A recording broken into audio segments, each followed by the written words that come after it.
नमस्कार। तो चलिए बिना देर किए सीधा समझते हैं कि आने वाले हफ्ते में देश का मौसम कैसा रहने वाला है। आखिर आसमान में चल क्या रहा है, आइए जानते हैं। मुझे यकीन है ये सवाल इस वक्त हम सबके मन में है। सुबह उठो तो कोहरे की ऐसी चादर कि कुछ दिखाई न दे, और दिन भर वो हड्डियों तक कंपकपा देने वाली ठंड। तो आखिर ये हो क्यों रहा है? चलिए इसी गुत्थी को सुलझाते हैं। तो देखिए, जमीन पर जो मौसम हम महसूस कर रहे हैं ना, उसकी असली वजह ऊपर आसमान में छिपी है। वहाँ कुछ बड़े, कह सकते हैं, वायुमंडलीय इंजन हैं जो इस पूरे खेल को कंट्रोल कर रहे हैं। तो इस मौसम की कहानी के मुख्य किरदार कौन है? ये रहे। एक तो है ताकतवर जेट स्ट्रीम, फिर है दो अलग अलग चक्रवाती सिस्टम, और सबसे जरूरी पश्चिमी विक्षोभ। और कहानी में एक ट्विस्ट भी है। एक बिल्कुल नया ताज़ा पश्चिमी विक्षोभ भी जल्द ही दस्तक देने वाला है। और जब ये सारे सिस्टम एक साथ मिल जाते हैं तो नतीजा होता है वो मौसम जो हम आजकल देख रहे हैं। अब सवाल उठता है, ये वेस्टर्न डिस्टर्बेंस या पश्चिमी विक्षोभ आखिर है क्या? देखिए, आसान भाषा में समझें तो ये भूमध्य सागर यानी मेडिटेरेनियन सी से उठा एक तूफान है, और ये अपने साथ लाता है नमी का एक पूरा खजाना सीधा पश्चिम से भारत की ओर।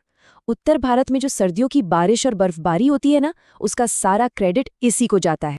और दूसरा किरदार है साइक्लोनिक सर्कुलेशन यानी चक्रवाती परिसंचरण। इसे आप हवाओं का एक बहुत बड़ा घूमता हुआ चक्रव्यूह समझ सकते हैं। और फिलहाल ऐसे दो चक्रव्यूह एक्टिव हैं।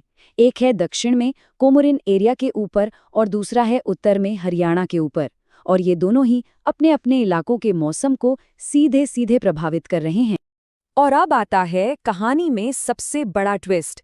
15 जनवरी से एक बिल्कुल फ्रेश वेस्टर्न डिस्टर्बेंस पश्चिमी हिमालय क्षेत्र में एंट्री लेने वाला है। इसका सीधा सीधा मतलब ये है कि आने वाले दिनों में मौसम एक बार फिर करवट बदलने के लिए पूरी तरह तैयार है। तो ठीक है, ये सारी सिस्टम्स तो ऊपर आसमान में हैं, पर इनका जमीन पर, हम पर क्या असर होगा? चलिए अब ये देखते हैं कि ये जो नमी है, ये बारिश और बर्फ बनकर कहाँ कहाँ गिरने वाली है।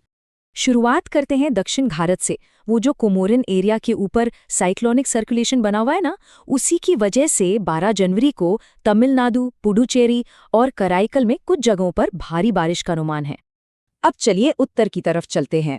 यहाँ पर जो नया वेस्टर्न डिस्टर्बेंस 15 जनवरी से आ रहा है, उसका असर साफ दिखेगा।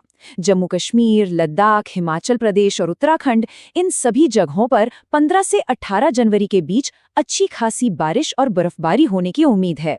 और हाँ, इसका असर मैदानी इलाकों तक भी आएगा। 17 और 18 जनवरी को पंजाब में भी कहीं कहीं हल्की बारिश हो सकती है। चलिए बारिश और बर्फ से आगे बढ़ते हैं, और अब बात करते हैं उस चीज की जो शायद हम सबको सबसे ज्यादा परेशान कर रही है, मतलब कि गिरता हुआ तापमान। देश के कई हिस्से इस वक्त एक खतरनाक सर्द लहर की चपेट में हैं, और यकीन मानिए इसके पीछे भी वही वायुमंडलीय किरदारों का ही हाथ है। देखिए, जब मौसम विभाग कोई वार्निंग जारी करता है तो हर शब्द का एक खास मतलब होता है। जैसे कोल्ड डे का मतलब है कि दिन में धूप निकलने के बाद भी ठंड से राहत नहीं मिलेगी। फिर आता है कोल्ड वेव यानी शीतलहर। इसका मतलब है कि रात का तापमान नॉर्मल से बहुत ज्यादा नीचे गिर गया है।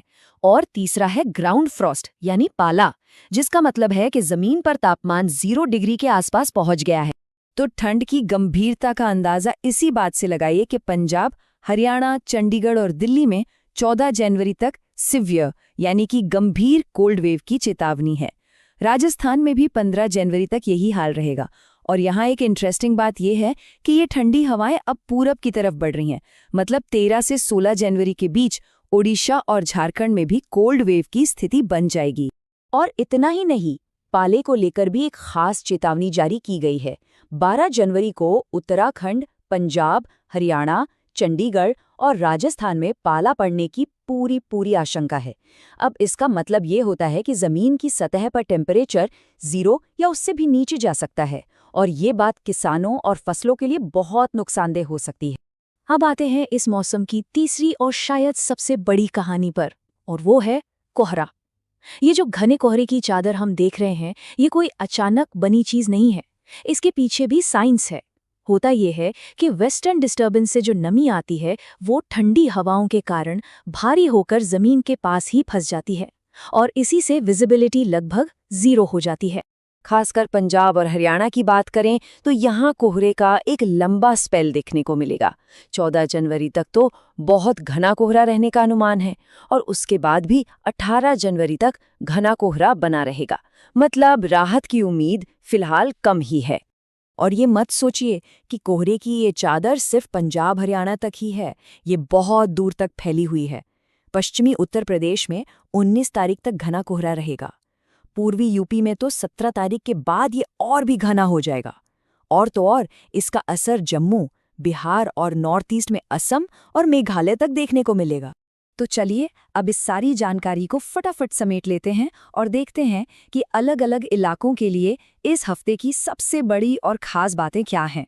सबसे पहले उत्तरी मैदानों की बात, यानी पंजाब, हरियाणा, दिल्ली और यूपी। यहाँ के लिए इस हफ्ते की सबसे बड़ी खबर है लगातार घना कोहरा और कड़ाके की ठंड। खास तौर पर हफ्ते की शुरुआत में इसका असर सबसे ज्यादा रहेगा। अब बात पश्चिमी हिमालयी क्षेत्रों की, यानी जम्मू कश्मीर, हिमाचल और उत्तराखंड। यहाँ के लिए सबसे बड़ा अलर्ट है 15 जनवरी से आने वाला नया वेस्टर्न डिस्टर्बेंस। तो बारिश और बर्फबारी के एक नए दौर के लिए तैयार रहना होगा। और आखिर में पूर्वी और मध्य भारत। यहाँ के लिए सबसे अहम खबर ये है कि कोल्ड वेव अब इन इलाकों की तरफ बढ़ रही है। 13 जनवरी से ओडिशा और झारखंड जैसे राज्यों में तापमान में अच्छी खासी गिरावट देखने को मिलेगी। तो ये था आने वाले हफ्ते का पूरा मौसम विश्लेषण। लेकिन ये सारी जानकारी हमें एक बड़े और ज़रूरी सवाल पर लाकर छोड़ती है। हम देख रहे हैं कि मौसम के पैटर्न्स, उसके तेवर लगातार और ज़्यादा गंभीर होते जा रहे हैं। तो सवाल ये है कि एक समाज के तौर पर हम सब इन बड़ी चुनौतियों का सामना करने के लिए खुद को और बेहतर तरीके से कैसे तैयार कर सकते हैं? इस पर सोचना वाकई बहुत ज़रूरी है।